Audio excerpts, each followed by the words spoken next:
not pop your P's on a microphone, and you gotta get used to, working the mic, and if you're gonna scream, you gotta back off a little bit. You're gonna get soft, you have to lean in a little bit. Like there are techniques that you gotta learn, but your voice is an instrument when you're a voice actor, so you just have to learn what it can do. And the best way to do that is to just be silly and make those sounds and kind of figure out, what you can sound good doing. Like after a while, can you do this kind of voice? Oh, maybe I'll use that for a character one day.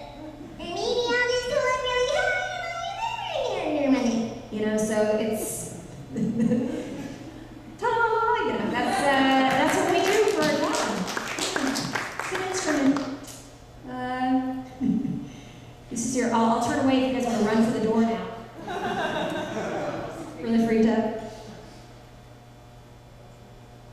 So kind of in the same vein, for kind of getting into the role, what do you think the hardest voice that you've kind of come across getting into the role, getting into the voice, and how did you work through that? First of all, it's a fantastic color on you. You should wear it always. You look beautiful in it. I find that sometimes the hardest voices for me are voice matches, just because I feel like sometimes it limits my acting choices. When I was auditioning for Kung Fu Panda Legends of Awesomeness, they were looking for an Angelina Jolie voice match because she does it for the movies. But for the TV series, they will go, Angelina Jolie. Too much fun. So it came down to me and one other girl, and the other girl sounded just a little bit more like Angelina Jolie, but they liked the comedy that I brought to the role. So sometimes with voice matching, I find that this is a terrible thing to say, but I can sound more like the celebrity if I act suckier. But then they're like, well, put your own spin on it or do your own acting choices, and then it sounds slightly more like Kari and less like the. So, and I'm not saying that's good or bad, but that is one of my challenges. Is sometimes with the voice matching, I find that kind of limits what I want to do. I can say that the other tricky thing is video games can be really challenging because they can be a lot more stressful on your voice. If you guys are playing a video game and you're beating somebody up and you hear all those, that's hundreds and hundreds of pages of sounds that we are doing in the booth.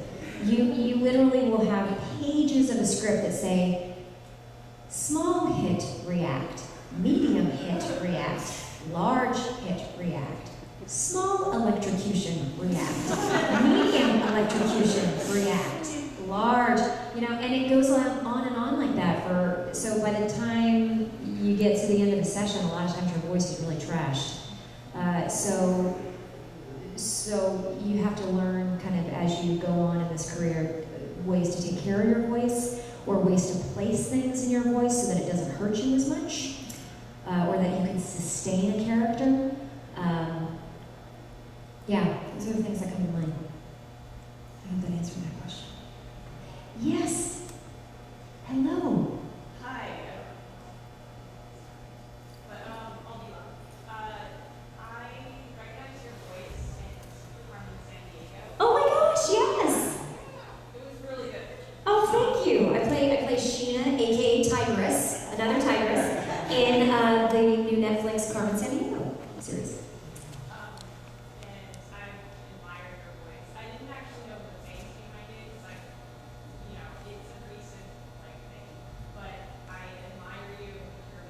Oh, thank you.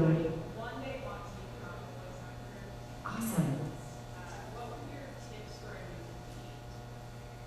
So if you want to get into voice acting, what I was saying earlier about getting to know what your voice can do is very important. And it seems like a no-brainer, but have you guys ever left a message on somebody's answering machine and then you hear it back and you're like, do I really sound like that? Like there's something about when you actually hear your voice played back that you have to get used to hearing. and figuring out what you can do with your voice.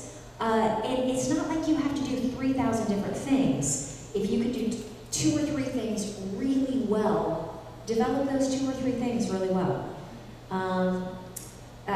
Mic technique is important, so I always say to people, hey, if you can help out students that are doing animation projects at a local college or high school or something like that, if you can intern at a radio station just to get experience behind a microphone and just see what do the mixers and engineers do, all this stuff. Like anything so that you just kind of, because this can be very intimidating for people when you first, how sometimes when you're asking a question and they hand you the microphone, it's like, whoa, like, my voice is amplified. Getting used to that is important. And the other thing that I would say to you guys is that cold reading is so important. And what I mean by that is sometimes we don't get those scripts in advance. So we will show up at a session and have like an 80-page script, and you've got to be ready for someone to hand you something that you've never seen and kind of read through it a couple of times and make a couple of acting choices and be able to at least do a passable take the first couple times. It's not like you have to get it perfect on the first take, but it's got to be quickly doable. So what I recommend to people, pick up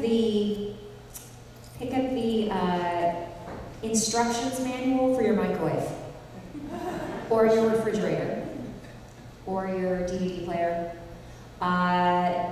and just start reading it out loud. Read out loud every day. I'm telling you, it is so helpful. And if you're like, why the microwave? Why this stuff? Video games, the proton projector of the vacillation of the 52436 of the microbiological,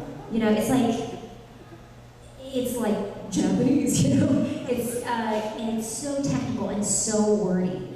But the other end of the spectrum, if you pick up a magazine, Dove chocolate, treat yourself. Flip to another ad, Nike, always on the move. Flip to another ad, Snickerdoodle cookies, from our house to yours, baked fresh and blah blah blah blah blah. So anything that you can do to just open up a book and just read a few pages. That's the kind of thing, like that skill has proven so valuable for me. So those are just a few little things that I could recommend right off. Yes, burning questions. Okay, we're gonna grab you first because I haven't heard from you, and then we're gonna grab you next.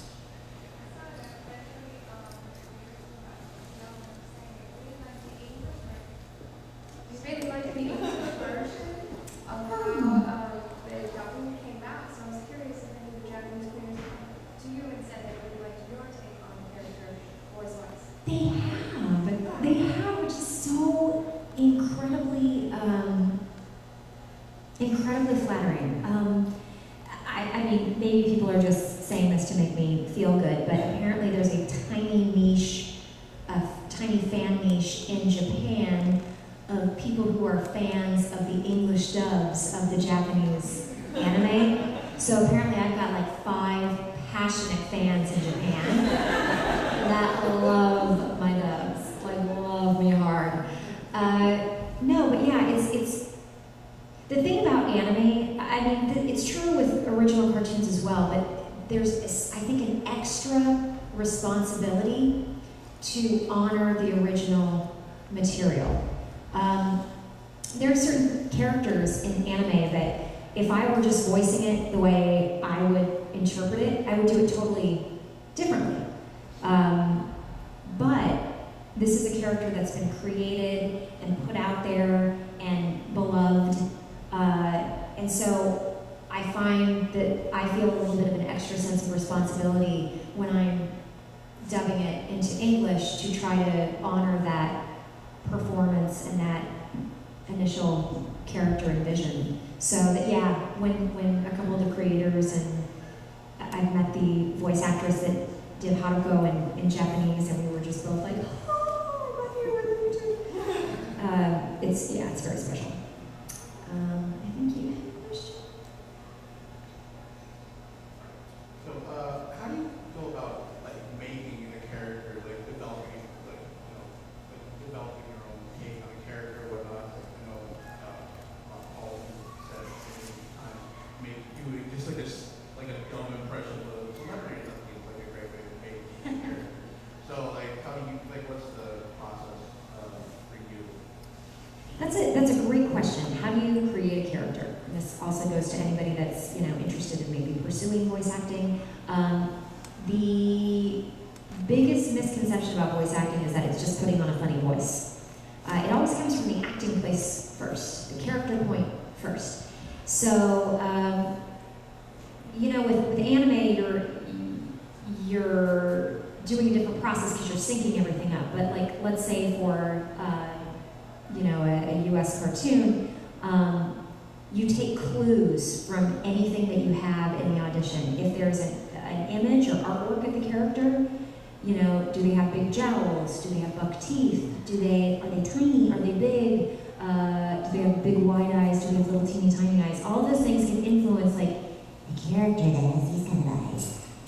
May talk differently than the character that has this guys, or her big buck teeth. They may talk more like this. But then they have like very large teeth. They may talk like this, So you take clues from that, and also from the script. What's happening in the script.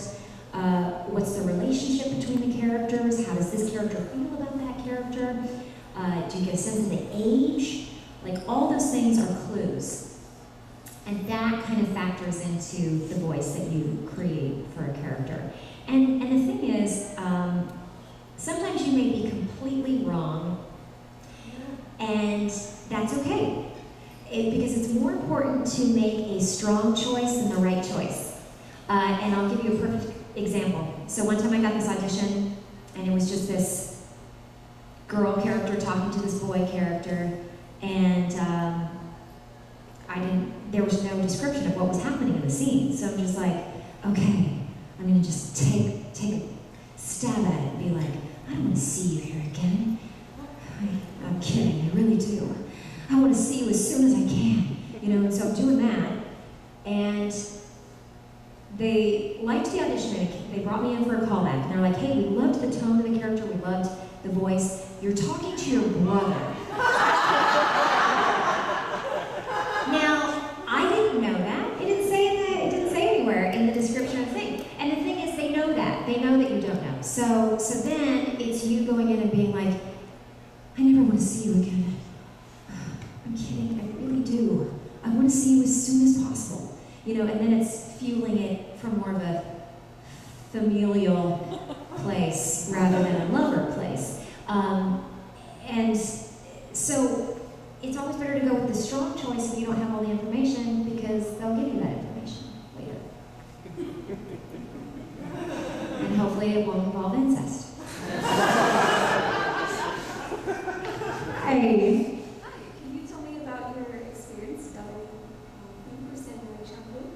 Oh, dubbing Samurai Champloo. That's one of my favorites. Gene is my biggest anime guy crush. So whenever I get asked the infamous Mugen or Gene question, I'm like, Gene all the way. That whole, it's like the long pony hair with the ponytail, the smart guy and the glasses, and like professor kind of, but I loved recording that show. I loved the relationship between the three characters. I just thought that there was such a great journey between those three characters. And I love that Fu just ate all the time. Like, doing fat Fu scenes was my favorite thing ever, because like my friends that know me in real life, whenever I eat something that I really like, I'm always like, oh, give him a minute. And I literally, that's how I talk. So I was very, very excited to see Fu eat a lot and not be worried about that. So I loved it. it. That was, I would say, that's probably in my top 5 characters. Yes!